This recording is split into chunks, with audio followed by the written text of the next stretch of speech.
जो माझा last video होता ना, त्या पुढचाच हा व्हिडिओ आहे. जसं की माझा रात्रीचा बेत होता, पुरी भाजीचा छान असा बेत केलेला, सोबतच जीरा राईस होतं. पण शूट करणं काही झालं नाही. मला जमेल तेवढ्या क्लिप्स मी ॲड केल्यात. कारण मुलांचा एवढा गोंधळ आहे ना, तर मध्ये-मध्ये मी शूट करायचं विसरून जाते. सगळ्यांचं जेवण झालं, मुलांचा छानपैकी असा डान्स घेतला.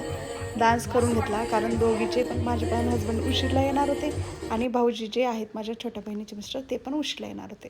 आणि मुलांना झोपी घातलं मी अक्षरशः. माझी बहीण गेली 10 वाजता. ती गेल्यानंतर पोरांना झोपी घातलं आणि ते हसबंड आले 11 वाजता. तर त्यांना जेवाय वाढण्याची प्रोसेस चालू होती आणि भांडे अक्षरशः म्हटलं बा तुम्ही बघू शकता एवढे भांडे होते आणि बरेचसे भांडे आणखी माझे बाकी होते.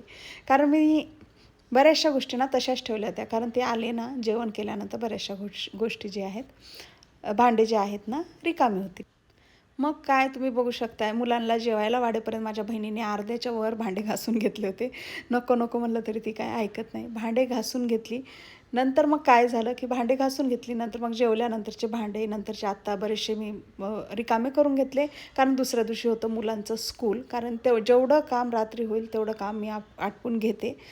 रात्रीच आटपून घेण्याचा प्रयत्न करते. तर मग काय बघू शकता तुम्ही भांड्याचा असा ढीग लागला होता अक्षरशः. हसबंडला जेवायला वाढलं. त्यांचं होत आलेलं जेवण तरी मध्ये मध्ये त्यांना जे लागते ते नेऊन देण्याचं काम चालू होतं. आणि शिव आज झोपायला खूप सतवला. तर जसं तसं करून त्याला झोपवलं. दोघांचंही उद्या स्कूल आहे. लवकर उठणं तर काही होत नाही आहे आजकाल. बऱ्याच दिवसापासून चालू आहे आज लवकर उठू उद्या लवकर उठू, पण माहीत नाही 1 महिना गेला 2 महिने गेले ते काय माझ्याने पॉसिबल होत नाही आहे सध्या. तर बघू आता जेव्हा झालं तेव्हा करून घेऊ. मग भांडे घासून घेतली आणि किचन असं स्वच्छ असं मी माझी म्हणजे सवयच आहे किचन साफ करून घ्यायची. तर किचन साफ करून घेतलं, सोफा वगैरे थोडासा आवरून घेते. भेटते नवीन शॉर्टमध्ये.